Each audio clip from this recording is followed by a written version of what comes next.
அன்புள்ள news now நேயர்களே, அஸ்ஸலாமு அலைக்கும் வரஹ்மத்துல்லாஹி வபரகாத்து. வணக்கம். 2026 ஆண்டு ஏப்ரல் மாதம் 21ஆம் திகதி. இந்த தினம் என்பது இலங்கையுடைய அனைத்து மனிதர்களுடைய உள்ளங்களையும் குலுக்கிய ஒரு முக்கியமான தினமாக இருக்கிறது. நம்முடைய நாட்டுடைய மக்கள் அனுபவித்த அந்த துன்பம், அந்த துயரம், அதனால் ஏற்பட்ட பயங்கரமான உணர்வுகள், பாதிப்புகள் வார்த்தைகளால் வர்ணிக்க முடியாதவை. இலங்கை வரலாற்றிலே என்றுமே சந்திக்காத ஒரு முக்கியமான ஒரு நிகழ்வு தான் ஈஸ்டர் தாக்குதல் அல்லது ஈஸ்டர் ஞாயிறு என்று சொல்கிறோம். கிறிஸ்தவர்களுடைய மனங்களை புண்படுத்தக்கூடிய வகையிலும் இந்த நாட்டிலே இருக்கின்ற எல்லா பிரஜைகளுடைய உள்ளங்களை பாதிக்கின்ற வகையிலும் சிறுபான்மை முஸ்லிம்களுடைய பேரிலே திட்டமிட்டு கட்டவிழ்த்து விடப்பட்ட ஒரு நிகழ்வாக இந்த நிகழ்வு இடம்பெற்றதை நாம் எல்லோரும் அறிவோம். இந்த தாக்குதலின் காரணமாக கடந்த 7 ஆண்டு காலத்திலே ஏற்பட்டிருக்கின்ற பாதிப்புகள், அதனுடைய விளைவுகள், இன்னும் சொல்லப்பட வேண்டிய பல விஷயங்களை இது போன்ற ஒரு நாளிலே நினைவு கூறுவது நாட்டு மக்கள் என்ற அடிப்படையிலே இது சம்பந்தமான ஒரு சிந்தனையை பெற்றுக்கொள்வதற்கும் அதற்கான வழிகாட்டலை, ஆலோசனைகளை பெற்றுக்கொள்வதற்கும் பொருத்தமான ஒரு நாள் என்று நாம் கருதுகின்றோம். அன்புக்குரிய நேயர்களே, நாங்கள் ஏப்ரல் 21ஆம் தேதி நிகழ்ந்த அந்த நிகழ்வை மீட்டி பார்க்கின்ற பொழுது என்னுடைய நேரடி அனுபவத்தையும் சொல்லி ஆரம்பிக்கலாம்னு நினைக்கின்றேன். 21ஆம் தேதி என்னுடைய தந்தை தற்போது உயிரோடு இல்லை. அவருடைய சத்திர சிகிச்சை ஒன்றுக்காக கொழும்பு பெரியாஸ்பத்திரியிலே நான் அவருக்கு பக்கத்திலே உதவிக்காக இருந்தேன். இந்த வேளையிலே ஆஸ்பத்திரி உள்ளே அவருடைய ஒரு ஸ்கேன் வேலையுண்டை செய்வதற்காக நான் போர்டில் இருந்து அந்த ஸ்கேன் செய்கின்ற பகுதிக்கு செல்வதற்காக தந்தையை அந்த வீல் சேரில் ஏற்றிக்கொண்டு நான் செல்ல வேண்டிய இடத்துக்கு போய் கொண்டிருக்கிறேன். அந்த வழியாக விபத்து சேவை ஆக்சிடெண்ட் அந்த பகுதி குறுக்கிடுகிறது. அதனை நான் சமீபிக்கின்ற பொழுது வித்தியாசமான ஒரு நிகழ்வை நான் அவதானிக்கிறேன். எல்லோருமே அல்லோலகல்லோலப்படுகிறார்கள். மக்கள் செய்வதறியாமல் ஓடி திரிகிறார்கள். டாக்டர்மார், நர்ஸ்மார் போன்றவர்கள் அவர்களும் செய்வதறியாமல் திகைத்து நிற்கிறார்கள். இன்னும் சற்று என்னுடைய தந்தையுடைய அந்த வீல் சேரை ஒரு பக்கமாக வைத்துவிட்டு இன்னும் சற்று முன்னால் போய் பார்க்கின்ற பொழுது நிறைய சடலங்கள் கொண்டு வந்து குவிக்கப்படுகிறது. இன்னும் பலருடைய இரத்த காயங்களோடு அங்கே மனிதர்களுடைய உடல்கள் போடப்படுகின்றன. நான் அங்கே இருக்கின்ற சிலரிடத்தில் கேட்கிறேன், என்ன நடக்கிறது என்று சொல்லி. ஒன்றுமே தெரியாது, என்னமோ நடக்குது அப்படி என்கிறார்கள். எனக்கும் இது என்ன என்பதை புரிந்து கொள்ள முடியவில்லை. இது என்னுடைய வாழ்க்கையிலே அந்த நிகழ்விலே, அந்த 21ஆம் தேதி நிகழ்வில் நடந்த மறக்க முடியாத ஒரு நிகழ்வு. நான் கண்ணால் என்னை வாழ்க்கையில் காண முடியாத ஒரு பயங்கரமான ஒரு காட்சியை அன்றுதான் நான் வாழ்க்கையில் கண்டேன். பல 10 உடல்கள் குற்றுயிராயிருந்தவர்கள் அப்படியே மரணிக்கிறார்கள். அவர்களை பார்ப்பதற்கு யாருமே இல்லை. இப்படியான ஒரு சம்பவம் என்னுடைய வாழ்க்கையில் மறக்க முடியாத நிகழ்வாக இருக்கிறது. பிறகுதான் இது ஜஹரான் என்று சொல்கின்ற ஒரு பயங்கரவாதியுடைய குழுவினர் செய்த ஒரு பயங்கரமான ஒரு அநீதியின் விளைவாகத்தான் இது நடைபெற்றிருக்கிறது என்பதை நான் பின்னர் அறிந்து கொள்ளக்கூடியதாக இருந்தது. நேர்களே, இந்த நிகழ்வை சொல்லி நான் நிகழ்வுக்குள் வருகின்றேன். இந்த நிகழ்வை பொறுத்தவரையிலே அது ஒரு இடத்திலே மாத்திரமல்ல, கொச்சிக்கடை சாந்த அந்தோணி தேவாலயம், அதே போல கட்டுவாப்பிட்டிய தேவாலயம், கொழும்பில் இருக்கின்ற கிங்ஸ்பரி உல்லாச ஹோட்டல், அதே போல் சங்கிரிலா ஹோட்டல், மட்டக்களப்பில் ஜியோன் தேவாலயம், கொழும்பு சினமன் கார்டன் ஹோட்டல், இப்படி தெஹிவலையில் என்று பல இடங்களில் இந்த தாக்குதல் ஒரு குறிப்பிட்ட நேரத்திலே மிக அழகாக கச்சிதமாக நிறைவேற்றப்பட்டு அது 269 பேருடைய உயிர்களை காவு கொண்டது. அதிலே சுமார் 45 பேர் வெளிநாட்டவர்கள், மற்ற அனைவரும் இலங்கையர்கள், அல்ல அதிகமானவர்கள் கிறிஸ்தவர்கள். 500 பேர் அளவு காயமடைந்தார்கள். அந்த காயமடைந்தவர்கள் இன்றும் அதனுடைய விளைவை அனுபவித்துக் கொண்டிருப்பதை நாங்கள் ஊடகங்கள் வாயிலாக அறிந்து கொள்கின்றோம். கிறிஸ்தவ சபை மூலமாக வெளியிடப்படுகின்ற தகவல் ஊடாக இன்னமும் அவர்களுக்கு இருக்கின்ற உளவியல் பாதிப்புகள், உடல் பாதிப்புகளை பற்றிய செய்திகளை எல்லாம் அந்த தகவல் ஊடாக தெரிந்து கொள்ளக்கூடியதாக இருக்கிறது. இந்த சூழ்நிலையிலே இந்த 2019ஆம் ஆண்டு ஏப்ரல் 21ஆம் தேதி நடைபெற்ற இந்த தாக்குதல் நடைபெற்று 7 ஆண்டுகள் பூர்த்தியாகின்ற இந்த தருவாயிலே நாம் சமூகம் என்ற வகையிலே, இந்த நாட்டுடைய பிரஜைகள் என்ற அடிப்படையிலே, நாட்டுடைய எதிர்காலம் குறித்து சிந்திக்க வேண்டியவர்கள் என்ற வகையிலே சில விடயங்களை இன்றைய தினம் நியூஸ் நவ் வாசர் நேயர்களாகிய உங்களோடு பகிர்ந்து கொள்ள ஆசைப்படுகின்றோம். அந்த வகையில் இன்று எங்களோடு இந்த சம்பந்தமான விஷயங்களை, கருத்துக்களை எங்களோடு பரிமாறுவதற்காக சட்டத்தரணி சர்ஜூன் அவர்கள் இங்கே எங்களோடு கலையகத்தில் இருக்கிறார்கள். அவர்களை நாங்கள் அன்போடு வரவேற்றுக் கொள்கின்றோம். அஸ்ஸலாமு அலைக்கும். வலைக்கும் அஸ்ஸலாம் வரஹ்மத்துல்லாஹி வபரகாத்துஹு. அனைவருக்கும் எனது வணக்கங்கள் உரித்தாகட்டும்.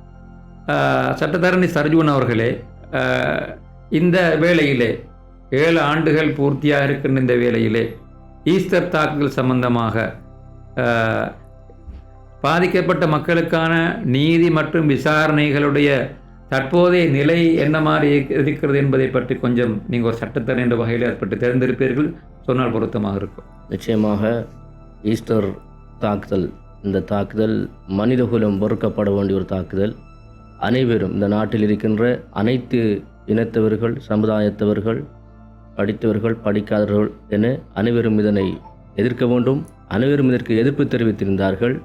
அந்த அடிப்படையில் முஸ்லிம் சமூகமாக பாதிக்கப்பட்ட கத்தோலிக்க கிறிஸ்தவர்களுக்காகவும் அவர்கள் உயிரிழந்தவர்களுக்காகவும் குரல் கொடுத்தது மாத்திரமன்றி இற்றை வரை அந்த சம்பவத்துக்காக எதிர்ப்பு தெரிவித்து வருகின்றார்கள். அதே போல முஸ்லிம்கள் இந்த சம்பவத்துக்கும் எதுவித தொடர்பில்லை என்று குறிப்பிடுவதுடன் ஈஸ்டர் தாக்குதலில் பங்கு கொண்ட சஹ்ரான் போன்ற தீவிரவாத குழுவினருக்கும் அவர்களின் கருத்துக்களுக்கும் முஸ்லிம் சமூகம் ஆரம்பத்திலிருந்து எதிர்ப்புகளை தெரிவித்து வந்துள்ளது என்பதை இந்த இடத்தில் நாம் பதிவு செய்ய வேண்டியிருக்கின்றது. குறிப்பாக இந்த தாக்குதல் நடைபெற்று 7 வருடங்கள் பூர்த்தியாகின்றது. 2019 ஏப்ரல் மாதம் 21ஆம் தேதி இந்த படுகொலை அரங்கேற்றப்பட்டிருந்தது. இந்த படுகொலையின் பின்னால் பல சதி வேலைகள் இருப்பதாக நம்பப்படுகின்றது. இதற்கு பின்னால் அரசியல் மாற்றங்கள் போன்ற பல திட்டங்கள் இருந்ததாக நம்பப்படுகின்றது. அது தொடர்பில் ஆராயப்பட்டு வருகின்றது. குறிப்பாக ஈஸ்டர் தாக்குதல் நடைபெற்ற போது அன்று நல்லாட்சிக்கான அரசாங்கம் ஆட்சியில் இருந்தது.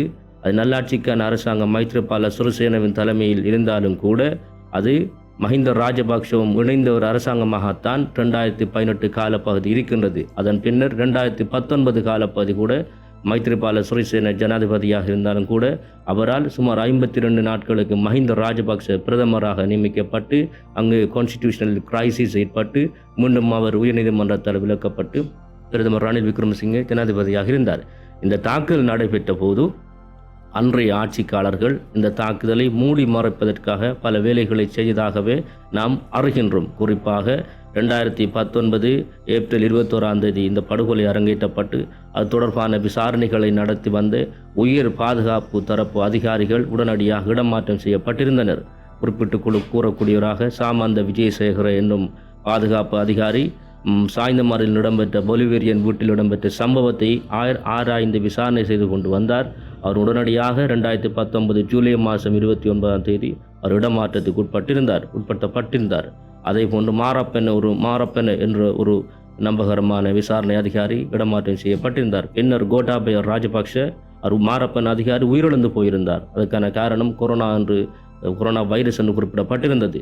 பின்னர் கோட்டாபய ராஜபக்ஷ பதவிக்கு வந்தபோது அவர் சுமார் 70க்கு மேற்பட்ட பாதுகாப்பு அதிகாரிகளை, இந்த தாக்குதலுடன் தொடர்பில் விசாரணை செய்த அதிகாரிகளை இடமாற்றம் செய்திருந்தார் என்ற விடயத்தை நாம் அறிந்திருந்தோம். ஆக இந்த தாக்குதலும் அதற்கு பின்னரான விசாரணைகளும் ஒரு நேர்மையாக செல்லவில்லை என்ற கருத்து அனைத்து மட்டங்களிலும் இருந்து வருகின்றது.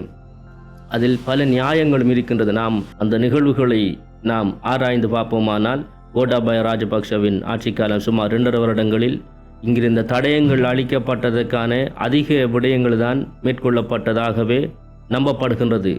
பின்னர் ரணில் விக்ரமசிங்கே ஆட்சிக்கு வந்தார். அவரது ஆட்சி காலத்தில் இந்த ஈஸ்டர் விடயங்கள் பெரிதளவில் கைக்கொள்ளப்படவில்லை. காரணம், இங்கு பொருளாதார விடயங்கள், இங்கு பொருளாதார சிக்கல்கள் மேலெழுந்திருந்தது. எனினும் 2023 3ஆம் மாதம் 29ஆம் தேதி சாரா ஜெஸ்மின் பொலஸ்னி என்னும் ஒரு பெண் சாய்ந்தமருது பொலிவரின் வீட்டில் உயிரிழந்து விட்டதாக 3வது DNA அறிக்கை அவரது ஆட்சி காலத்தில் தான் வெளிவந்தவுடன் இந்த ஈஸ்டர் தாக்குதல் ஒரு சஹ்ரானால் திட்டமிடப்பட்டதாகவும் அந்த தாக்குதலில் சாரா ஜெஸ்மின் என்ற ஒரு பெண் உயிரிழந்ததாகவுமே குறிப்பிடப்பட்டிருந்தது.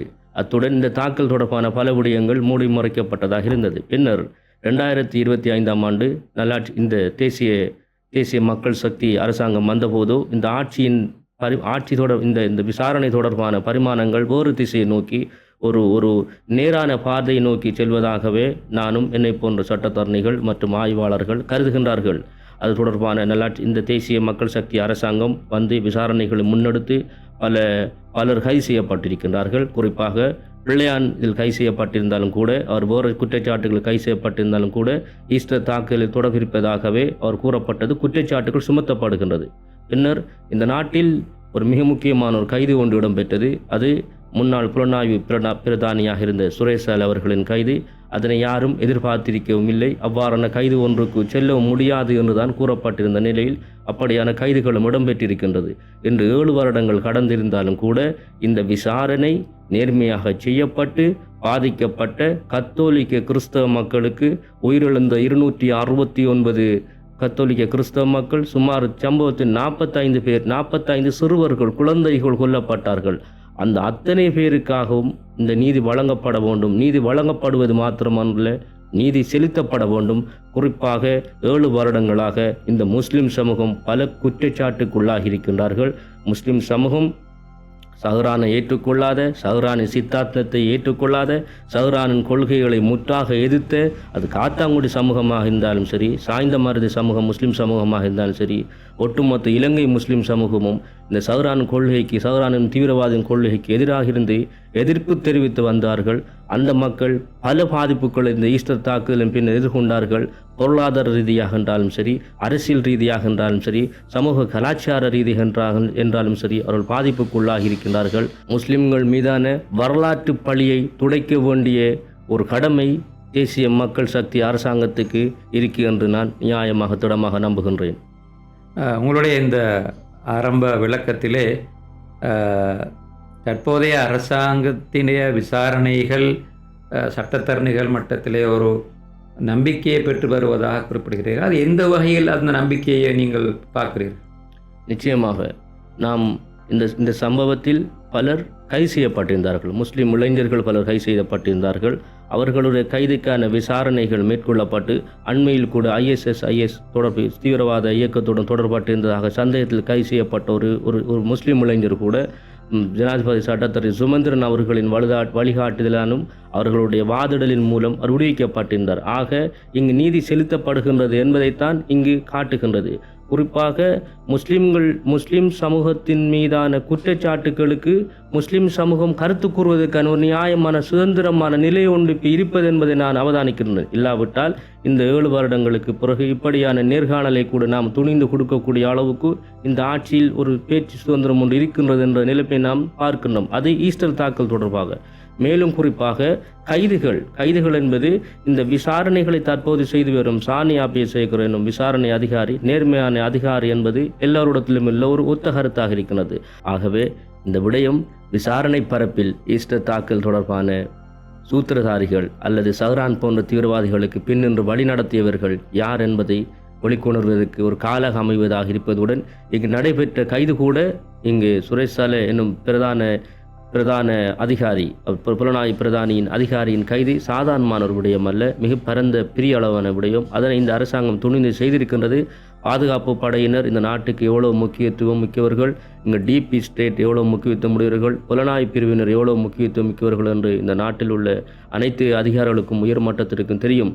அவர்களையும் பயக்க முடியாது. ஆனால் இங்குள்ள விடயம் என்னவென்றால் நியாயம் நிலைநாட்டப்பட வேண்டும், நீதியின் பக்கம் இருந்துதான் அனைத்தும் வழங்கப்பட வேண்டும் என்று நான் நம்புகின்றேன்.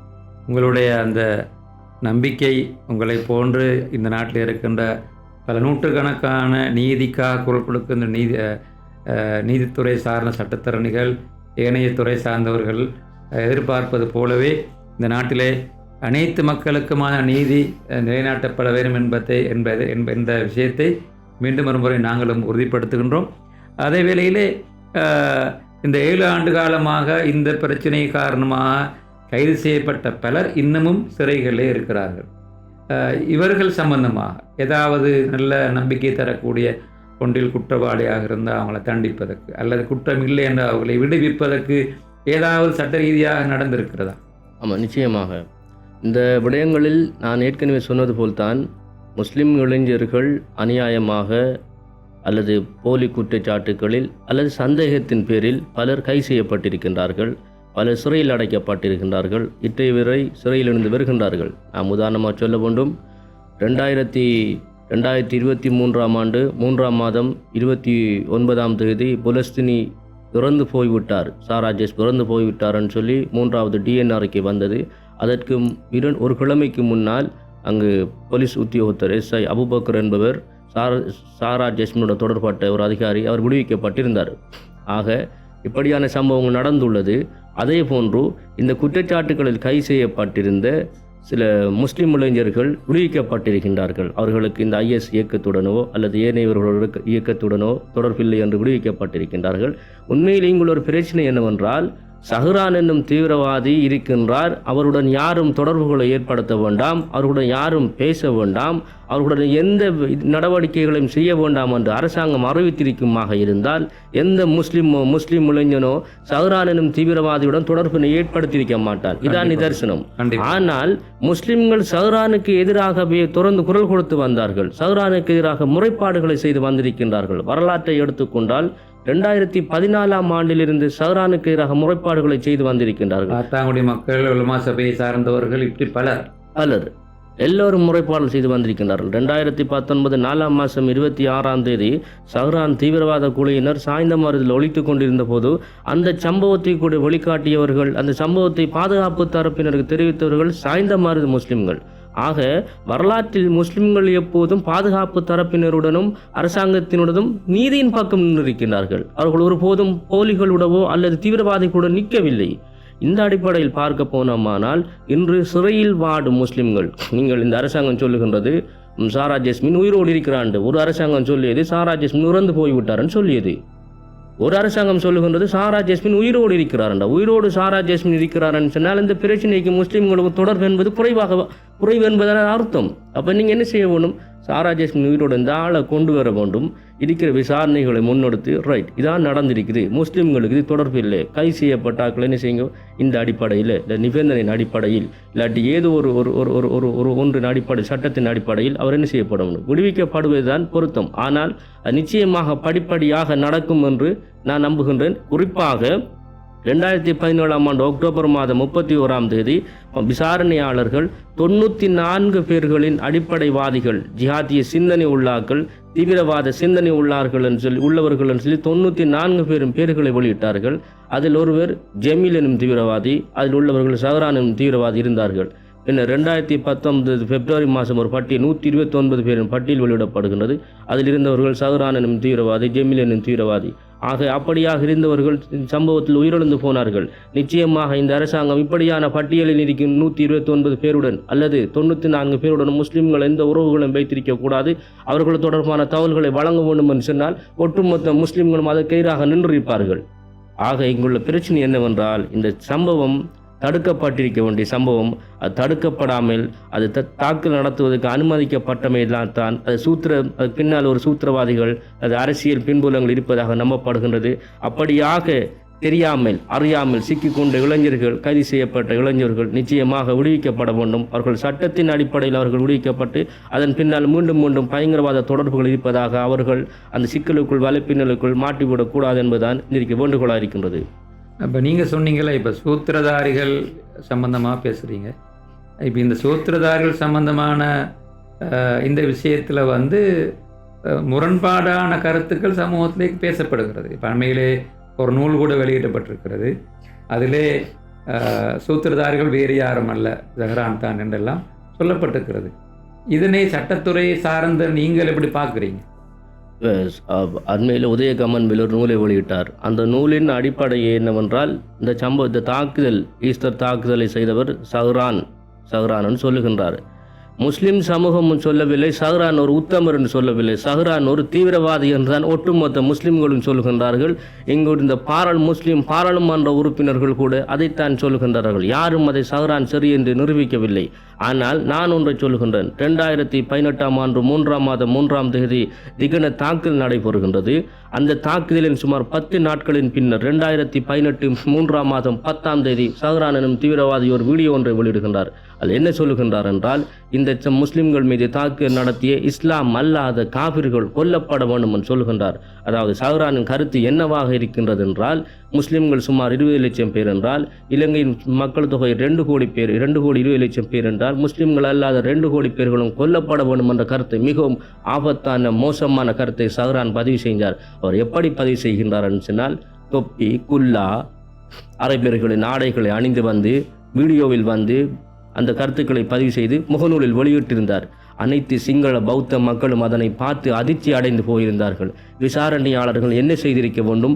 உடனடி விசாரணையாளர்களும் அந்த அரசாங்கம் என்று சொல்வது மைத்ரிபால சிறிசேன, மஹிந்த ராஜபக்ஷ 2018ஆம் ஆண்டு 2 பேரும் ஒன்றாகத்தான் இணைந்து செயற்பட்டிருந்தார்கள். உங்களுக்கு நான் ஆரம்பத்தில் சொல்லியிருந்தேன், அவர்கள் இதை தடுத்திருக்க வேண்டாமா?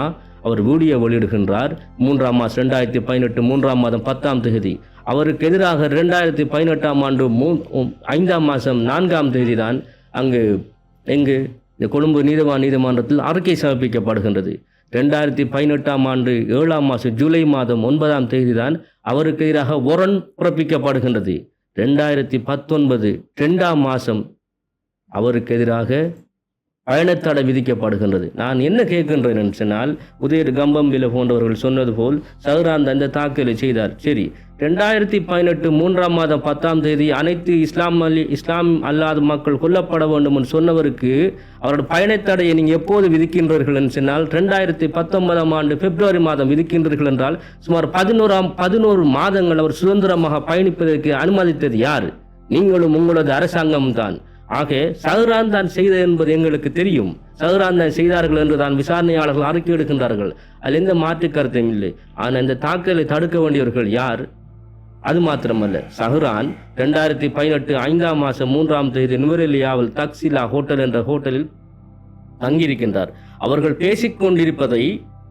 பேசிக்கொண்டிருப்பதில் அருகில் இருக்கும் ஒரு சிங்கள மனிதர் கேட்டுக்கொண்டிருந்தார். திலகரத்ன என்ற மனிதர். அவர் உடனடியாக எனக்கு தொலைபேசி அழைப்படுத்தி குறிப்பிடுகின்றார். ஆனால் தொலைபேசியில் அடைய முடியவில்லை. உடனடியாக பூஜித ஜெயசுர போலீஸ் அதிபருக்கு தொலைபேசி அழைப்படுத்தி பேசுகின்றார். அவர் அந்த பிராந்தியத்துக்குரிய ஒரு போலீஸ் அத்தியாட்சியர் நம்பரை குறிப்பிடுகின்றார். அந்த போலீஸ் அத்தியாட்சியருடன் காலை 8:30 மணிக்கு இந்த முறைப்பாட்டை செய்கின்றார். போலீசார் எத்தனை மணிக்கு வந்தார்கள்? சுமார் 4:30 மணிக்கு தான் அந்த ஹோட்டலுக்கு வந்தார்கள். வந்து அங்கிருந்த பைகளை பரிசோதிக்கும் போது சஹ்ரான் ஒரு குழுவினர் கைத்தார்கள். அடுத்த குழுவினர் அந்த ஹோட்டலில் இருந்தார்கள். அங்கு பரிசோதித்த போது அந்த பையில் இருந்த பணமும் நகையும் எடுக்கப்பட்டிருந்தது. பின்னர் அச்சம்பவம் தொடர்பாக சஹ்ரானின் மனைவி ஹாதியா நீதிமன்றத்தில் வாக்குமூலம் அளிக்கும் போது சொல்கின்றார், அந்த பைக்குள் தான் துப்பாக்கி இருந்ததுன்னு சொல்கின்றார். அவர்களிடம்தான் அன்னரம் பெரிய AK-47 துப்பாக்கியும் இருந்ததாக அவர் வாக்குமூலம் அளிக்கின்றார். ஆக அந்த துப்பாக்கியை கைது செய்ய வேண்டியது யாருடைய பொறுப்பு? உங்களுடைய அரசாங்கத்தின் பொறுப்பு தானே. ஆக இந்த சம்பவங்களுக்கு எல்லாத்தையும் பார்க்க போனால் சஹ்ரான் என்ற தீவிரவாதி நிச்சயமாக கைது செய்யப்பட்டு இந்த தாக்குதல் நிச்சயமாக முறியடிக்கப்பட்டிருக்க வேண்டிய ஒரு சந்தர்ப்பங்கள் இருந்தும் அதை தடுத்தது யார்? நிச்சயமாக இந்த மஹிந்த ராஜபக்சவினது மைத்ரிபால சிறிசேனவின் அந்த கூட்டு அரசாங்கமும் அதனோடு இணைந்த விசாரணை அதிகாரிகளும் தான் என்பதை நாம் சொல்லுகின்றோம். இந்த சம்பவம் தடுக்கப்பட்டிருக்க வேண்டிய சம்பவம், முறியடிக்கப்பட்டிருக்க வேண்டிய சம்பவம். இதன் விளைவாக கைதாகி இருக்கின்றவர்களுடைய எதிர்காலம் பற்றி என்ன சொல்ல வருகிறீர்கள்? நிச்சயமாக நாம் இப்போ ஒவ்வொரு சம்பவமாக நாம் பார்க்கின்ற போது, விசாரணைகள் இந்த வெளிவரும் முடிவுகளை பார்க்கின்ற போது, இந்த சம்பவம் சஹ்ரான் போன்ற தீவிரவாதிகளால் செயற்படுத்தப்பட்டாலும் கூட இதற்கு பின்னால் பல மறைகரங்கள் இருந்திருக்கலாம் என்பதுதான் முடிவாக வருகின்றது. ஆக கைது செய்யப்பட்ட இளைஞர்களுக்கும் ஒரு நம்பிக்கை ஒன்று இருக்கின்றது. ஏனென்று சொன்னால், இந்த இளைஞர்கள் இவர் தீவிரவாதி என்று தெரிந்து அவரிடம் போய் தொடர்பை ஏற்படுத்தவில்லை. அவர்கள் ஒரு விட்டில் பூச்சியில், விளக்கில் விழுந்த விட்டில் பூச்சியில் போன்று. சஹ்ரான் ஒரு கருத்தை தெரிவிக்கின்றார். திகன தாக்கல் நடைபெறுகின்றது. அந்த நேரம் முஸ்லிம்கள் எல்லாரும் கொதிப்படைந்திருந்தார்கள். சஹ்ரான் அந்த நேரத்தை பயன்படுத்தி சொல்கின்றார், முஸ்லிம்கள் மீது தாக்கல் நடத்தியவர்கள் கொல்லப்பட வேண்டும் என்று சொன்னால் அந்த உணர்ச்சி வசத்தின் பால் பல இளைஞர்கள் இணைப்பதற்கான வாய்ப்பு இருக்கு என்று தாக்கல் நடத்தியவர்களுக்கு தெரியும். இங்கு தாக்கல் நடத்தியவர்களுக்கும் பேரினவாத சக்திகளுக்கும் ஒரு தேவை இருந்தது. என்னவென்றால், இப்படியான ஒரு நபரை உருவாக்கி அந்த நபரை சிங்கள பௌத்த சமூகத்துக்கு மத்தியில் ஒரு எதிரியாக காட்ட வேண்டும். அப்படியாக காட்டினால்தான் சிங்கள பௌத்த மக்கள் ஒரு பாதுகாப்பின் அச்சுறுத்தல், இலங்கையில் பாதுகாப்பு அச்சுறுத்தல் பட்டுள்ளது, அந்த பாதுகாப்பு அச்சுறுத்தலை நிவர்த்தி செய்வதற்குரிய ஒரு ஆள் தேவை என்று கருதுவார்கள் என்று உங்களுக்கு ஒரு நிலைப்பாடு இருந்தது. அதன் அடிப்படையில் உருவாக்கப்பட்ட ஒரு நபர் தான் இந்த சஹ்ரான். அதற்குரிய அனைத்து வழிகாட்டுதல்களும், அதாவது அவர் கை செய்யப்பட வேண்டிய சாத்தியமான தன்மைகள், நேரங்கள் அனைத்தும் தெரிந்தும் அவர் கை செய்யப்படாமல் விட்டிருக்கிறார்கள். அதனோடு இளைஞர்கள் கை செய்யப்பட்டிருக்கிறார்கள். உங்களுக்கு பிரச்சனை என்னவென்றால், சூத்திரதாரி எங்கெங்கு இருக்கிறார், எவ்வளத்தை ஒளிஞ்சிருக்கிறார் என்ற தகவல் எல்லாம் இந்தியா உட்பட நாடுகள் வழங்கியது. அந்த நேரங்களில் அவர்கள் கை செய்யப்படவில்லை. ஆனால் அவர்களோடு தொடர்பாக இருந்தவர்கள், பேசியவர்கள், தொலைபேசி நம்பர் வைத்திருந்தவர்கள் எல்லாம் இளைஞர்கள் கை செய்யப்பட்டிருக்கிறார்கள். உதாரணமாக சாரா ஜெஸ்மின் ஆயுத பயிற்சி கொடுத்ததாக குறிப்பிட்டு 10 முஸ்லிம் பெண்கள் கூட கை செய்யப்பட்டிருந்தார்கள். நாம் என்ன சொல்கின்றோம் என்றால், இந்த நியாயமான விசாரணைகள் நடத்தப்பட்டு இவ்வாறான கை செய்யப்பட்டவர்கள் அவர்கள் உரிய விசாரணை அடிப்படையில் அவர் விடுவிக்கப்பட வேண்டும் என்பதுதான். அதே வேளையிலே நாங்கள் இன்னொரு விஷயத்தை இங்கே நாங்கள் பேசுவது பொருத்தம் நினைக்கின்றேன். 7 ஆண்டுகள் ஆகிவிட்டன. இந்த 7 ஆண்டு கால பகுதியிலே இன்னொரு முக்கியமான விஷயம் குறித்து பேசுவது பொருத்தமாக இருக்கும். அதாவது, இந்த தாக்குதல் நடந்த அந்த சூட்டோடு நாட்டின் பல பகுதிகளிலே முஸ்லிம்களுக்கு எதிரான ஒரு இனவாத கட்டவிழ்த்து விடப்பட்டது. அந்த கட்டவிழ்த்து விடப்பட்ட இனவாத தீயின் காரணமாக பல பிரதேசங்கள் கடுமையாக பாதிக்கப்பட்டு சிலருடைய உயிர்களும் கூட பறிக்கப்பட்டன, உடைமைகள் பறிக்கப்பட்டன, கோடிக்கணக்கான சொத்துக்கள் விரயமாக்கப்பட்டன. இந்த சூழ்நிலையிலே நாட்டிலே பல விவகாரங்களின் போது பாதிக்கப்படக்கூடிய மக்களுக்கான அண்மையிலே தித்துவா புயல் ஏற்பட்டதனால நாட்டிலே எல்லோரும் பாராட்டக்கூடிய அளவுக்கு இந்த நாட்டுடைய அரசாங்கம் எடுத்த ஒரு நல்ல ஒரு தீர்மானத்தின் காரணமாக அந்த பாதிக்கப்பட்ட மக்களுக்கு உடனடி நிவாரணங்கள் வழங்கப்பட்டு தற்போது வரை வீடுகள் கூட கட்டி கொடுக்கப்படுகின்ற அளவுக்கு, ஜனாதிபதியை போய் அதனை திறந்து வைக்கின்ற அளவுக்கெல்லாம் நிலைமைகள் ஊடகங்களில் பார்க்கிறோம். இப்படியாக இருக்கின்ற பொழுது 7 ஆண்டு காலமாகியும் கூட இந்த பாதிப்புகளுக்குள்ளான மக்களுக்கு அவருடைய சொத்துக்களுக்கு நிவாரணங்கள் கொடுக்கப்படுகின்ற விஷயத்திலே ஏதாவது முயற்சிகள் மேற்கொள்ளப்பட்டிருக்கிறதா? அது அரசாங்கம் அது சார்ந்து ஏதாவது சாதகமான பதிலை சொல்லி இருக்கிறதா? இந்த விடயத்தை பார்ப்போமானால் 2018ஆம் ஆண்டு 2ஆம் மாதம் 20ஆம் தேதி அம்பாறை மாவட்டத்தில் கொத்துக்குள் கருக்கலைப்பு மாத்திரை இருப்பதாக குறிப்பிட்டு அந்த பிரதேசம் தாக்கப்பட்டது. பள்ளிவாசல் உடைக்கப்பட்டது. அங்கிருந்த வணிக நிலையம், முஸ்லிம்களின் வணிக நிலையம் உடைக்கப்பட்டது. 2018 3ஆம் மாதம் 3ஆம் தேதியிலிருந்து 3ஆம் மாதம் 10ஆம் தேதி வரை சுமார் 7 நாட்கள் கண்டி திகனையில் தாக்கல் மிக பலத்த உலகம் உற்று பார்க்கும் அளவான மிக மோசமான, மிக வரலாற்றில் மிக மலினமான ஒரு தாக்கல் நடத்தப்பட்டிருந்தது. தாக்கல் நடத்தப்பட்டவரோட உரிய முறையில் கைது செய்யப்படவில்லை, இந்த சட்டத்தில் நிறுத்தப்படவில்லை. அந்த நேரத்து கணக்கெடுப்பும்படி 750லேருந்து 1500 கோடி ரூபாய் வரை முஸ்லிம்களுக்கு இழப்பு ஏற்பட்டதாக குறிப்பிடப்பட்டது. அது மாத்திரமல்ல, அதுக்கு முந்தி 2014ஆம் ஆண்டு 6ஆம் மாதம் 14, 15ஆம் தேதிகளில் அழுத்துக்கம பேருவலையில் தாக்கல் நடத்தப்பட்டது. அதில் 2 பேரோட உயிர்கள் பறிக்கப்பட்டது. அதற்குரிய நட்டஈடாக அல்லது நிவாரணமாக மஹிந்த ராஜபக்ஷ அரசாங்கத்தினால் சில விடயங்கள் செய்யப்பட்டதாக நாம் அறிகின்றோம். ஆனால் இங்குள்ள பிரச்சனை என்னவென்றால், தாக்குதல் நடத்துவதற்கு அனுமதிக்கப்பட்டு அல்லது தாக்குதல் உரிய முறையில் தடுக்காமல் விடப்பட்டு பின்னர் நீங்கள் கட்டடங்களை கட்டுக் கொடுத்து என்ன பலன்? ஒரு மனிதனுடைய மனசில் ஏற்பட்ட அச்சம், அந்த குழந்தைகளோடு ஏற்பட்ட அச்சம், அவர்களுக்கு இங்கிலுள்ள பௌத்த சிங்களர்கள் மீது ஏற்பட்ட அச்சத்தை உங்களால் நிவாரணங்களால் நிவர்த்தி செய்ய முடியுமா என்று பார்த்தால் அவ்வாறு செய்ய முடியாது. நீங்கள் அந்த நேரம் தாக்கல் நடத்தப்படும் போது மஹிந்த ராஜபக்ஷ இந்த நாட்டில் இருக்கவில்லை, அவர் வெளிநாட்டில் இருக்கின்றார். அதே போல ஈஸ்டர் தாக்கல் நடத்தப்படும் போது இந்த நாட்டின் ஜனாதிபதியாக இருந்த, சட்டத்துக்கு பாதுகாப்புக்கு பொறுப்பாக இருந்த மைத்ரிபால சிறிசேன நாட்டில் இல்லை, அவர் சிங்கப்பூரில் இருக்கின்றார். ஆக ஈஸ்டர் தாக்குதலுக்கு அடுத்து வந்த நேரங்களில் கூட புத்தளம், குருநாகல் போன்ற மாவட்டங்களில் மிக மோசமாக தாக்கல் நடத்தப்பட்டது. அங்கே உயிரிழப்புகள் ஏற்பட்டது. கண்டி திகனையில் பாசித்தென்று இளைஞன் உயிரிழந்து போனார். அங்கே நாம் சொல்ல வருவது என்னவென்றால், முதலாவது நாம் சட்டத்தை அமுல்படுத்த வேண்டும். நியாயமாக சட்டம் சிங்கள பௌத்தர்களுக்கோ கத்தோலிக்கர்களுக்கோ முஸ்லிம்களுக்கோ சைவ இந்துக்களுக்கோ அனைவருக்கும் சட்டம் பொதுவானது. சட்டத்தின் பால் ஆட்சி நடக்க வேண்டும். சட்டத்தின் பால் ஆட்சி நடந்தால் இந்த தாக்குதல்கள் எதுவும் நடைபெற்றிருக்காது. குறிப்பாக திகன தாக்குதலின் போது மைத்திரிபால சிறிசேன சொன்னார், நான் ஒரு ஆணைக்குழு ஒன்றை நிறுவி நான் அதுக்கு உரிய முறையில் நான் என்ன செய்வேன், நட்டீட்டு நிவாரணங்கள் வழங்குவேன் என்று சொன்னால் அது அவ்வாறு நடைபெறவில்லை. பின்னர் ஏற்பட்ட தாக்குதல்களுக்கு உரிய முறையில் ஒரு ஆணைக்குழு நிறுவப்பட்டு விசாரிக்கப்பட்டதா என்றால் அந்த விசாரணைகள் இல்லை. முஸ்லிம்கள் மீது குற்றச்சாட்டு சுமத்துவாள முஸ்லிம்கள் பயங்கரவாதிகள் தீவிரவாதிகள் என்று குற்றச்சாட்டுகளை முன்வைக்கும் வீரியத்தில் ஒரு பங்கு கூட பாதிக்கப்பட்ட முஸ்லிம் பக்கம் நீங்கள் நிற்கவில்லை என்கிறதான் இங்குள்ள எல்லாருடைய மனக்கவலைகளும் கிளைசவமாக இருக்கின்றது.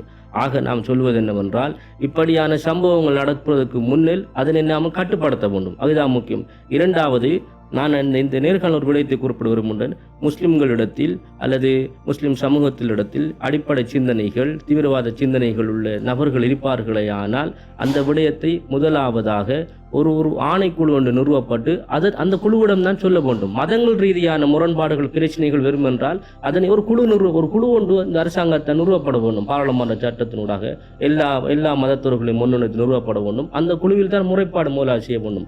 அந்த குழு தனது தீர்ப்புகளை பாராளுமன்றத்தில் சமர்ப்பிக்கப்பட வேண்டும். அதன் பின்னர் தான் பொதுவழிக்கு கொண்டு வர வேண்டும். ஆனால் இங்கிருக்கு விடயம் அவ்வாறல்ல. பௌத்த பேரினவாத சக்திகள் விடிந்தால் காகம் கரைகின்றதோ சேவல் கூவுகின்றதோ சூரியன் எரிக்கின்றதோ இல்லையோ, விடிந்தால் ஒரு பத்திரிகையாளர் மாநாட்டை கூப்பிட்டு வந்து முஸ்லிம்கள் தீவிரவாதிகள், முஸ்லிம் ஜிஹாதிகள், முஸ்லிம்களின் ஆடை கொலை, முஸ்லிம்கள் மீது ஆயிரக்கணக்கான குற்றச்சாட்டுகளை சுமத்தி சிங்கள பௌத்த மக்கள் ஏனைய கத்தோலிக்கர் மக்களுக்கு முஸ்லிம்கள் என்றால் ஒரு வெறுப்பு நிலை உருவாக்கியது யார்? அதற்குரிய அடிப்படை ஏற்படுத்தியது யார்? கடந்த அரசாங்கங்கள் தான். அந்த அரசாங்கங்கள் செய்திருக்க வேண்டியது, அவர்கள் நிச்சயமாக இது தடுக்கப்பட வேண்டும் நினைத்திருந்தால் இதை தடுத்திருப்பார்கள். ஆக இந்த அரசாங்கத்தில் நாம் சொல்ல முடியும் என்றால், மத ரீதியான முரண்பாடுகள் வருவது இயல்பானது. அந்த முரண்பாடுகளை கையாளுவதற்கான ஒரு அமைப்பு ஒன்று, ஒரு ஆணைக்குழு ஒன்று நிறுவப்பட வேண்டும். அந்த ஆணைக்குழுவில் முறைப்பாடு செய்யப்பட வேண்டும். கடந்த காலத்தில் முஸ்லிம்களின் சொத்துக்கள் அளிக்கப்பட்டதுக்கு முறையான விசாரணைகள் நடத்தப்பட்டு தாக்குதல்தாரிகள் இன்றும் இருக்கின்றார்கள். அவர்கள் சட்டத்தின் முன் நிறுத்தப்பட வேண்டும். அதுதான் இங்குள்ள முக்கிய அவசியமான பணியாக இருக்கின்றது. உண்மையிலே உங்களுடைய கோரிக்கைகள் நியாயமானதாக இருக்கின்ற இந்த சந்தர்ப்பத்திலே இன்னும் ஒரு முக்கியமான விஷயத்தை நான் முன்வைக்க விரும்புகின்றேன். நீங்கள் ஒரு முஸ்லிம் சமூகத்தை பிரதிநிதித்துவப்படுத்துகின்ற சட்டத்தரணியாக இருக்கிறீர்கள். 7 வருடங்கள் தாண்டிய இந்த நிலைமையிலே நாங்கள் பார்க்கவும் வருடாந்தம் கிறிஸ்தவர்கள் அவருடைய தலைமை பீடத்தில் இருப்பவர்கள் இந்த விஷயத்தை ஒரு சீரியஸான ஒரு தலைப்பாக எடுத்து வருடாந்தம் அவர்களை சம்பந்தமான விஷயங்களை அழகாக ஏற்பாடு செய்கிறார்கள். மக்களுக்கு செய்திகளை சொல்கிறார்கள். மக்களுடைய உள்ளங்களுக்கு சொல்ல வேண்டிய வழிகாட்டல்களை கொடுக்கிறார்கள். இப்படியெல்லாம் நிறைய பிரமாண்டமான அடிப்படையிலே அவர்கள் இதனை செய்து வருகிறார்கள். இந்த பிரச்சனையை பொறுத்தவரையிலே ஜஹ்ரான் தீவிரவாதி என்பதும் ஜஹ்ரான் செய்த இந்த குற்றச்செயல் பண்ணிக்க முடியாத பாரதூரமான செயல் என்பது 2 கருத்துக்கு இடமில்லை. உண்மையிலே இதற்கு பின்னால் வேறு பல சக்திகள் இருந்து சூத்திரதாரிகளாக இருந்து வழிநடத்தினாங்க என்பது பலரால் சொல்லப்படுகின்ற ஒரு உண்மை. அதே வேளையிலே ஜஹ்ரான் தீவிரவாதியாக இருந்தாலும் மன்னிக்க முடியாத குற்றவாளியாக இருந்தாலும் ஜஹ்ரானும் அவரை சார்ந்தவர்களும் இந்த சமூகத்துடைய அங்கத்தவர்கள். எனவே அவர்களால் முஸ்லிம் சமூகத்தை சார்ந்த ஒரு குழுவினரால் தான் இந்த பெரிய அநியாயம் இந்த நாட்டில் நடைபெற்றிருக்கிறது. எனவே இந்த அநியாயம் குறித்த அந்த பார்வை, எங்களால் இந்த நாட்டுக்கு ஒரு பாதிப்பு ஏற்பட்டிருக்கிறதே, நாங்கள் இதனை சீர் செய்வதற்கு தொடர்ந்தும் பாடுபட வேண்டுமே, வழி செய்ய வேண்டுமே என்ற இந்த விஷயத்திலே முஸ்லிம் சமூகத்துடைய பங்கு குறித்த உங்களுடைய அவதானங்கள் எப்படி இருக்கிறது? இது ஒரு மிக முக்கியமான கேள்வியாக இருக்கிறது. எந்த விடயங்களும் ஒரு சமூகத்தில் ஆவணப்படுத்தல்கள் மிக அவசியமானதாக இருக்கிறது. இந்த ஈஸ்டர் தாக்குதலை பொறுத்தவரை அன்புக்கும் மதிப்புக்கும் உரிய ராஜன் ஹூல் அவர்கள் மிக முக்கியமாக ஆரம்பத்தில் ஒரு நூலை வெளியிட்டிருந்தார். அவர் இந்த முஸ்லீம் சமூகத்தில் இல்லாதவராக இருந்தாலும் கூட அவர் சகோதர மதத்துடையவராக இருந்தும் இந்த சம்பவத்தின் முக்கியத்துவம் தாற்பயம் கரிய ஒரு நூலை வெளியிட்டிருந்தார்.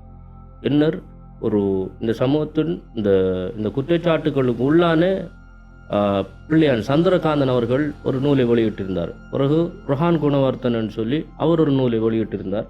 ஒரு ஊடகவியலாளர் சுனந்த தேசப்பிரிய ஒரு நூலை வெளியிட்டிருந்தார். ஈஸ்டர் தாக்கல் தொடர்பில் நான் ஒரு சட்டத்தரணியாக ஒரு ஆய்வாளனாக ஒரு நூலை வெளியிட்டிருந்தேன். குறிப்பாக இந்த அண்மையில் உதய கம்மன்பில நூலை வெளியிட்டிருந்தார். இதில் முஸ்லிம்கள் சார்பாக ஒரு சமூகத்தின் ஒரு குரலாக வெளிவந்த நூலாக இந்த ஈஸ்டர் தாக்குதல்கள் நீதியும் தண்டனையும் என்ற நூல் என்னால் எழுதப்பட்ட நூல் இருக்கின்றது. அந்த நூல் சம்பவம் நடைபெற்ற 7 ஆண்டுகளாக இருக்கின்றது. நாம் கல்வியலாளர்கள், சமூக செயற்பாட்டாளர்கள், மிக பிரதானமாக அரசியல்வாதிகள் ஒன்றிணைந்து இந்த பணியை செய்திருக்க வேண்டும். இதில் அரசியல் தரப்பினருக்கு மிக முக்கிய பங்கு இருக்கின்றது. அவர்கள் இந்த சமூகத்தை வழிநடத்துகின்றவர்கள். அவர்கள் செய்திருக்க வேண்டிய பணி என்னவென்றால், இந்த பல்கலைக்கழகங்களில் இருக்கும் முக்கியமான பேராசிரியர்கள், கல்வியலாளர்கள், சட்டத்தரணிகளை ஒன்றிணைத்து அவர்களுக்கு பண வசதி, ஏனைய வசதிகளை கொடுத்து இத்தொடர்பான முழுமையான ஆய்வுகளை வெளியிட வேண்டும். எழுதுங்கள், ஆய்வு செய்யுங்கள், 3 மொழிகளிலும் வெளியிட வேண்டும் என்று சொல்லி அது வெளியிடப்பட்டிருந்தால் இன்று அது அனைத்து மக்களிடம் போய் சேர்ந்திருக்க வேண்டும். ஆனால் துர்ப்பாக்கியமான நிலை என்னவென்றால் அப்படியான எதுவுமே நடைபெறவில்லை என்பதுதான். ஏன் என்ற கேள்விதான் நாம் இதனை முன்வைக்கின்றோம். அடுத்த முக்கிய விடயம், ஒரு உதாரணத்தை சொல்லாமல் நினைக்கின்றேன். 1915ஆம் ஆண்டு கம்பளையில் நடைபெற்ற தாக்கலின் போது முஸ்லிம்களுக்கு பலத்த பாதிப்பு ஏற்பட்டது என்பது நமக்கு அனைவருக்கும் தெரியும். நாம் 100 ஆண்டுகளுக்கு முந்தைய விடயத்தை கதைக்கின்றோம். அந்த சம்பவம் தொடர்பில் ஆய்வு செய்வதற்காக கல்வியலாளர்கள், சகோதர மதத்துடைய கல்வியலாளர்கள் பாதிக்கப்பட்ட பள்ளிவாசல் ஒன்றுக்கு சென்றார்கள். சென்று அங்குள்ள நிர்வாக சபையினருடன் பேசிய போது அவர்கள் ஆச்சரியமாக கேட்டார்களாம், இந்த பள்ளிவாசல் பாதிக்கப்பட்டதாண்டு கேட்டார்களாம். ஏனென்றால் அவர்களிடம் எந்த ஆவணங்களும் இல்லை. ஆவணம் இல்லாத ஒரு தலைமுறை அழிந்துவிடும். நான் சொல்லும் விடயம் என்னவென்றால், எந்த விடயத்துக்கும் ஆவணம் முக்கியம். ஆவணங்கள் இருந்தால்தான் அந்த தலைமுறை வாழும். அந்த 1915 சம்பவம் தொடர்பில் முஸ்லிம்கள் ஆய்வு செய்ததை விட சகோதர மதத்தவர்கள், வெளிநாட்டவர்கள் ஆய்வு செய்ததான் அதிகமாக இருக்கின்றது. அந்த ஆய்வுகளை கொண்டுதான் நாம் இன்று ரெஃபரன்ஸ் எடுத்துக்கொண்டிருக்கின்றோம். ஆக ஈஸ்டர் தாக்குதல் தொடர்பில் நாம் என்ன செய்திருக்க வேண்டும் என்றால், எமது கருத்துக்களை பதிவு செய்திருக்க வேண்டும். சகோதர மதத்துடைய ஒரு மத தலைவர் கேட்கின்றார், முஸ்லிம்கள் ஈஸ்டர் தாக்குதலில் தொடர்பற்றவர்கள், அவர்கள் பாதிக்கப்பட்டவர்களாக, குற்றச்சாட்டுக்கு உள்ளாக்கப்பட்டவர்களாக இருந்தும் கூட ஏன் நீங்கள் கடந்த 7 வருடங்களாக பேசுவதற்கு அச்சப்படுகின்றீர்கள் என்று கேட்கின்றார். எமது குரலை உயர்த்துவது எமது கடமை இல்லையா? நாம் தான் பேச வேண்டாமா? இங்குள்ள பிரச்சனை அதுதான். ஏன் நாம் பேசவில்லை? இதற்காக நாம் அச்சப்படுகின்றோம். எமது கருத்துக்களை, எமது கருத்து சுதந்திரத்தை நாம் வெளிப்படுத்துவது, எம் மீதான குற்றச்சாட்டுகளை நாம் அதற்குரிய பதில்களை வழங்குவது ஆவணப்படுத்தல் மூலமாக, முகநூல்களில் எழுதுவதோ, முகநூல்களில் கருத்துக்களை பதிவதல்ல. அது நின்று நிலைக்கக்கூடியதல்ல.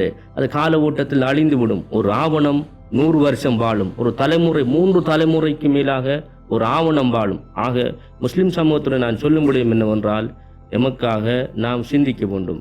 எமக்கு மாத்திரமல்ல, சகோதர இனத்தவர்கள், சகோதர மதத்தவர்களுக்கு நாம் சிந்திக்க வேண்டும். எங்கே இருப்பவர்கள் எல்லாம் முஸ்லிம்களுக்கு சார்பாக குரல் கொடுக்கின்றார்கள். அதே போன்று நாமும் தான் ஏனைய மதத்தவர்களுக்கு ஒரு அநீதி இழைக்கப்பட்டால் அந்த மதத்தவர்கள், அவர்கள் இனத்தவர்கள் என்று வேறொதுக்கப்படாமல் அவர்களுக்காக குரல் கொடுப்பது, அவர்களின் பக்கம் நிற்பது, நியாயத்தின் பக்கம் நிற்பதுதான் எம்முள்ள கடமை. நாம் நீதியின் பக்கம் நின்று நீதி செலுத்துவதுதான் முஸ்லிம்களுக்கு இன்றுள்ள தலையாய கடமையாக இருக்கின்றது. உண்மையிலே இன்றைய நாளிலே 2019ஆம் ஆண்டு ஏப்ரல் 21ஆம் தேதி நடைபெற்ற மிக மிலேச்சத்தனமான அந்த தாக்குதலுடைய நினைவு நாளான இன்று எங்களுடைய கலையகத்திலே வந்து இந்த தாக்குதல் தொடர்பான பல்வேறு ஆக்கப்பூர்வமான கருத்துக்களை எங்களோடு சகோதரர் சர்ஜூன் ஜமால்தீன் அவர்கள் கலந்து கொண்டார்கள், பகிர்ந்து கொண்டார்கள்.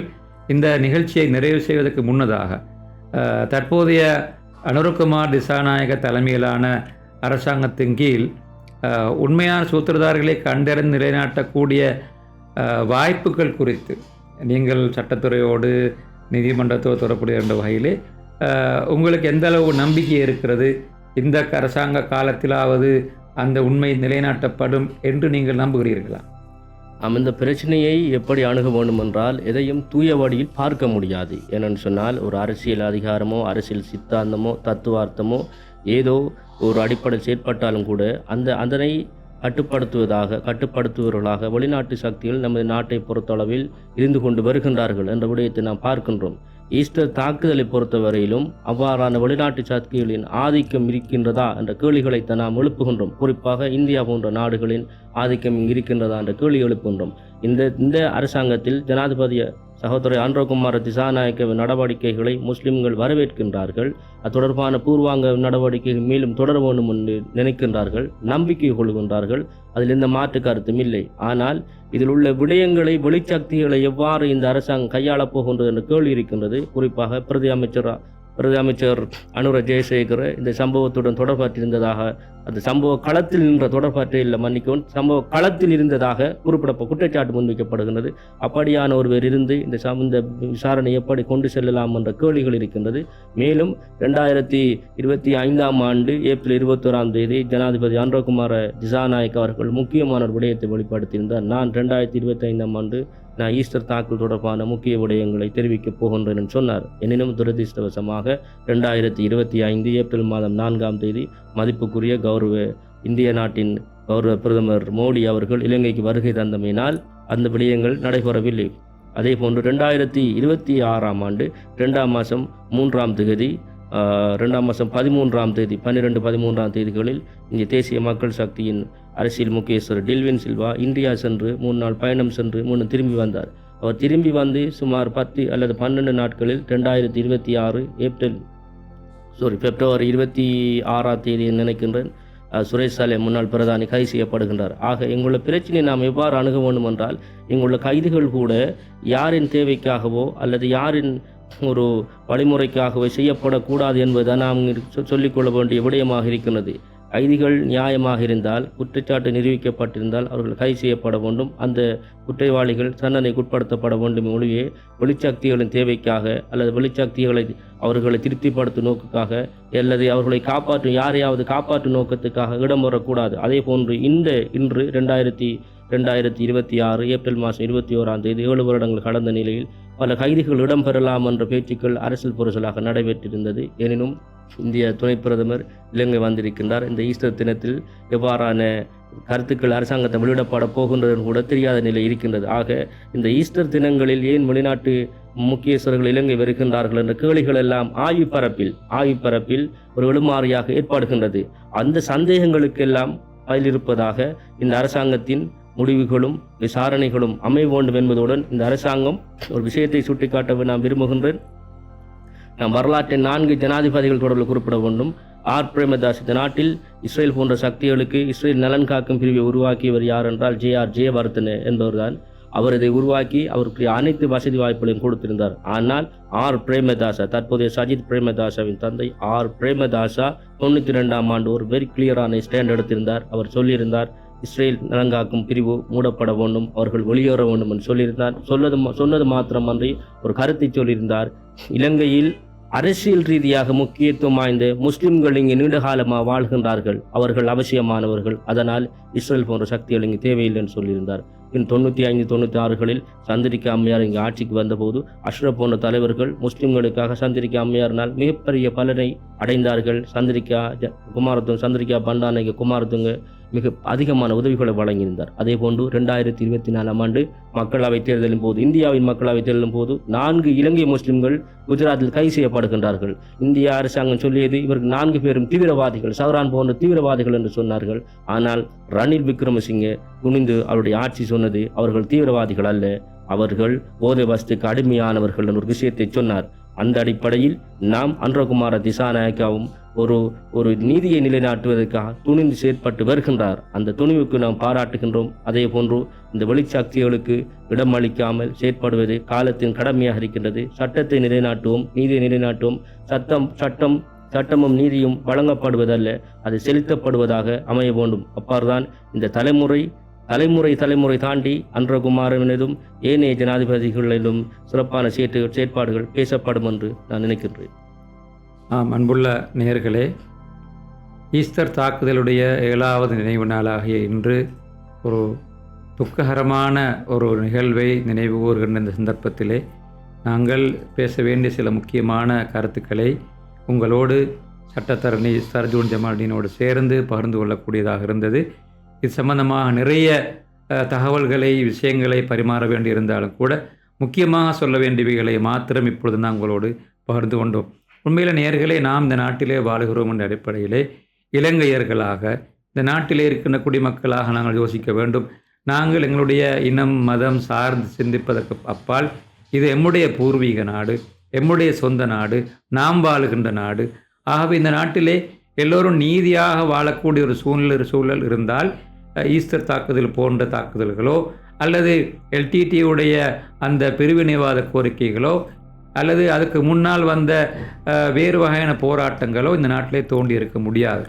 எனவே நீதி என்ற அடிப்படை சீர்குலைகின்ற பொழுதுதான் எல்லாமே தலை தூக்கி விடுகின்றது. ஆகவே இந்த நாட்டிலே சட்டத்தரணி சொன்னதை போல ஆரம்பத்தில் திருப்பி சொன்னார். நீதியான விஷயங்களை பற்றி அழகாக சொன்னார். ஆகவே இந்த நாட்டில் எல்லோரும் நீதியை அனுபவிக்கக்கூடிய, நீதியை சமமாக அனுபவிக்கக்கூடிய அந்த சூழலை இந்த நாட்டில் இருக்கின்ற ஆட்சியாளர்கள் வகை சொல்லக்கூடியவர்கள் செய்வார்களாக இருந்தால் எதிர்கால இலங்கை சமூகம் இப்போது இருப்பதை விட இன்னும் சிறப்பாக வாழக்கூடிய சூழ்நிலை நிச்சயமாக உருவாகும். அதற்கான பங்களிப்பை சட்டத்துறை சார்ந்தவர்கள், ஏனைய துறை சார்ந்தவர்கள், அரசாங்கத்தோடு பங்களிப்பு செய்கின்றவர்கள் எல்லோரும் சேர்ந்து செய்கின்ற பொழுது ஒரு வளமான ஒரு நாட்டை, ஒரு சிறந்த ஒரு நாட்டை, ஐக்கியமான ஒரு நாட்டை, எல்லோராலும் நேசிக்கப்படுகின்ற ஒரு நாட்டை நிச்சயமாக நாங்கள் காண முடியும். இந்த நிகழ்வுக்கு என்னை அழைத்து இப்படியான ஒரு கலந்துரையாடலை ஏற்பாடு செய்த நியூஸ் நவ் ஊடக நிறுவனத்தினருக்கு எனது மனமார்ந்த நன்றிகளை தெரிவித்துக் கொள்கின்றேன். இந்த நிறுவனம் கடந்த சுமார் 7 வருடங்களாக சிங்கள, பௌத்த, முஸ்லீம், கத்தோலிக்க, இந்துக்கள் என்று எந்த பாகுபாடுமின்றி இன்னும் நல்லிணக்கத்துக்காக மிக நீண்ட காலமாக செயற்பட்டு வருகின்றார்கள். எல்லா மக்களிடத்திலும் சமாதானத்தையும் சௌஜன்யத்தையும் உறுதிப்படுத்துவதற்காக பல கலந்துரையாடல்களை செய்கின்றார்கள், நூல்களை வெளியிடுகின்றார்கள், ஆவணங்களை வெளிப்படுத்தி வருகின்றார்கள். ஆகவே இப்படியான ஒரு நிலையில் என்னையும் அழைத்து இந்த நிறுவனத்தினர் முக்கியத்துவம் மிக்க இந்த நேர்காணலை கண்டமைக்காக நிறுவனத்தின் அனைத்து அதிகாரிகளுக்கும் பொறுப்பாளர்களுக்கும் நன்றியை தெரிவித்துக் கொள்வதோடு இந்த நிறுவனத்தை பலப்படுத்தி மூன்றும் அடுத்த நிலைக்கு கொண்டு வருவது இந்த சமூகத்தின் அனைத்து மக்களினதும் கடமையாக இருக்கின்றது. ஊடகத்தை பலப்படுத்துவது ஜனநாயகத்தை வழிப்படுத்தும் என்று நான் நம்புகின்றேன். அனைவருக்கும் எனது நன்றிகள் உரித்தாகட்டும்.